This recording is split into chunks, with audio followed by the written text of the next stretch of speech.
Welcome everybody out to podcast number 468. Today we're going to talk about who the real enemy is. Stay with us. This is the Elevate Construction Podcast, delivering remarkable content for workers, leaders, and companies in construction wanting to take their next step. Get ready to step out of your comfort zone with Jason Schroeder as he encourages you to do better, live a remarkable life, and expect more. Let's go. Welcome everybody. I hope you're doing well.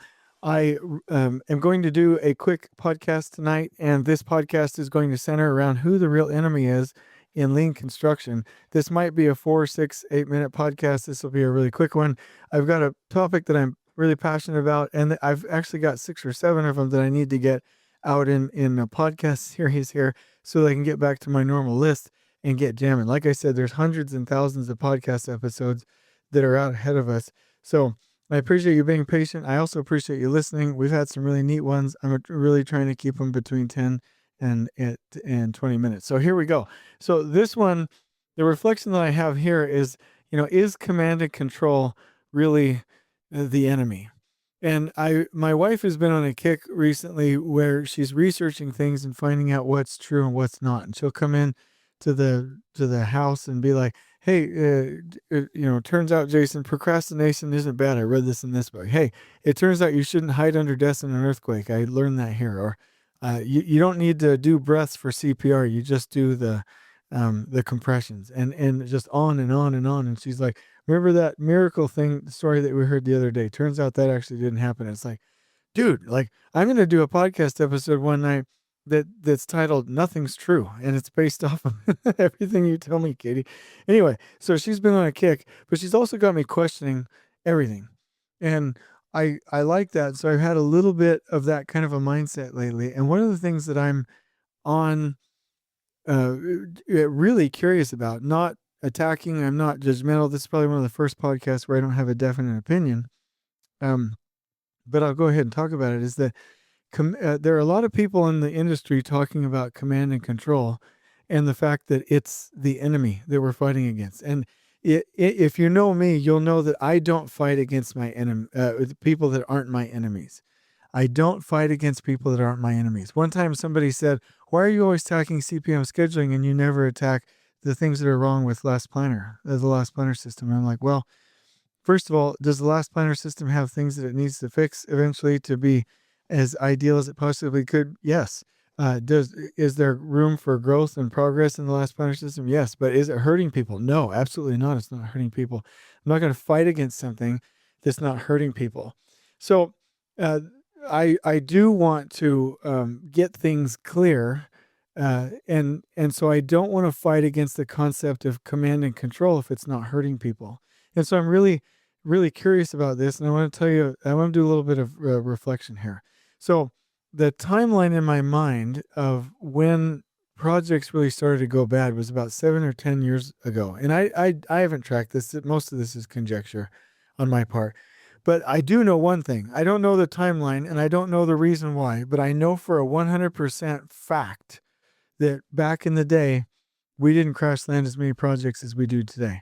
I know that for a fact.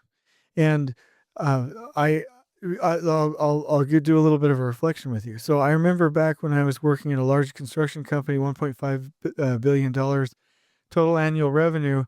And we were I was in Southern California, and there was this job that tanked, and it was in the mid-northern part of California.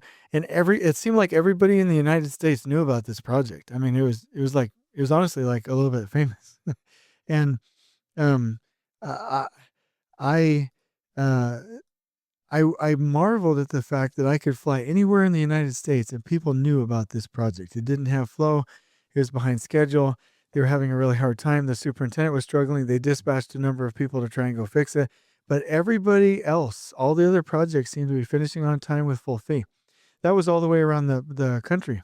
And there were probably 60 to 80 massive projects throughout the country for that size of a company back at the time, probably maybe even more. And this was the only one that we knew of that tanked. And I visited a lot of them and saw a lot of their schedules. And I'm telling you, they were good jobs. Like, they were good jobs.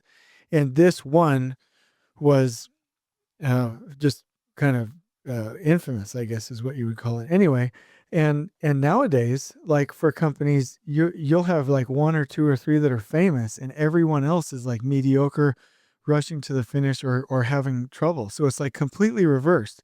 And this happened about 7 or 10 years ago, which makes me think that something may have happened with the economic crash in 2007, 8, 9, 10, when we stopped training people generally, stopped hiring and developing, and a lot of our seasoned generals in construction retired.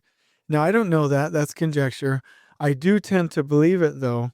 But here's something that I do know for a fact is that they didn't the crash landed projects weren't as prevalent as they are now. I know that with 100% certainty. And at least in my realm, in my part in the Southwest of the United States. And I'm wondering to myself, what is going on here? So I knew some of the best general superintendents and leaders and operations managers back in the day as I flew around the country, and they were some command and control people. I mean, they had a plan. They knew exactly how to jam out. They knew exactly how to do it, and they had complete control of their projects. And let me tell you a little story. So there was a time when I was preparing for a proposal, and I was in a conference room, and also they were doing a budget review. The district manager was doing a budget review with another project. They had brought in a famous general superintendent to help with a high-profile project in Arizona, and they were going through the budget review, and they're like, "Wow, you made this much money? Like you're doing that well?" And the operations manager and PM were like, "Yeah, yeah, yeah," and they were like really proud, expecting they could get rid of their command and control general superintendent that was called in to help, and instead of that, uh, instead of that, the district manager said, "Well, if we're making that much money, I can afford to keep such and such for longer." And I can, I saw, I saw their faces, and I wanted to like, well, maybe not then, but now I'm kind of like, why is thy countenance fallen? Like, do a little. Anyway, that's a scriptural joke. But anyway, they were like tanked at this idea, and um, just really upset. And I remember they kept that general superintendent on that project, and they finished strong on time. Really just made a ton of money, but he had control of that job. I mean, it was his way, but he knew what he was doing. And there were a lot of really good superintendents back in the day that could do that. And so it intrigues me that every lean presentation, if they're introducing the last planner system, or if they're introducing a lean scheduling topic or Scrum or whatever, they always start out with, well, our industry has failed because of command and control. And it's like, I don't know that that's entirely true. People back in the day had control of their jobs and they knew what they were doing. Now, do I believe in collaboration? Yes. Do I agree in integration? Yes. Do I agree with involving the trade partners and getting their wisdom? Absolutely. And it's a better way. Hands down, it's a better way. I just don't know that command and control was the problem. I think the lack of education, retiring generals, the lack of transfer, the pausing of the development of our people and our workforce is likely the problem. I think us training up wimpy superintendents that don't have control of their project is the problem. I think us using scheduling systems that suck, where we can't have flow, is the problem. I don't know that command and control is the problem. Now, would somebody say, well, Jason, would you go back to command and control? No, I would just say there's always a good, better, and best here, right? So what's the best? You have an amazing general that leads with integrated control in their project. That's best. Okay.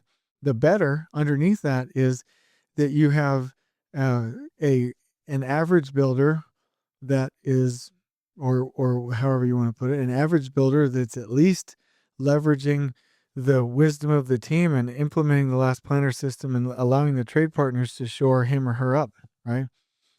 Good, not better than better, but good is at least a decent superintendent that has a plan. And if they do command and control, I guess so be it. But where our industry is we got wimpy supers that don't have a plan and don't collaborate with the trade partners. And that's unacceptable. And so that's what I'm saying is like, we're spending so much time criticize. Ooh, this is my point. This is a good podcast. That we're spending so much time criticizing good, better, and best, and criticizing the good, that we're not demonizing and attacking the bad. The problem that we have in our industry is a lack of training. The problem that we have in our industry is that we don't train our builders. The problem that we have in our industry is that we treat workers like crap, and now they've gotten wise and they're not helping us anymore. The problem is that we don't have professional development programs. I doubt very seriously that the main cause of project failure is command and control. Because what would you rather have? Would you rather have a team, a great builder with the team input and control, a decent builder with team input, a decent builder with a plan, or would you rather have an untrained builder without a plan and without a team and without the team input, right? I mean, it's obvious.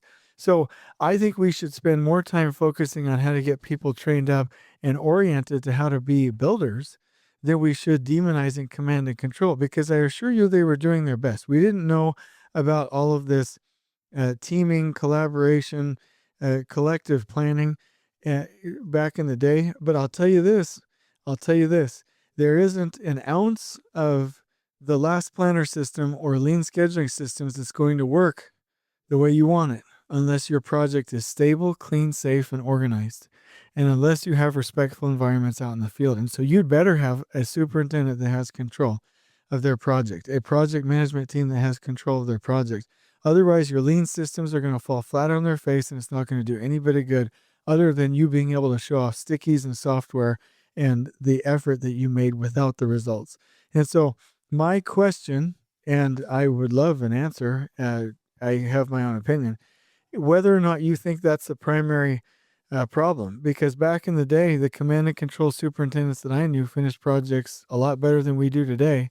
And there was only one or two of them that failed. And now there's only one or two that actually succeed within company ranks. And I can prove it. People are like, no, we do fine all the time. Well, you're not checking the financials. I can promise you the projects don't look that great. And it's because of a lack of training. So I wanted to share this podcast because I want to say two things. We have to have the team building it together, but that team has to have control. I wouldn't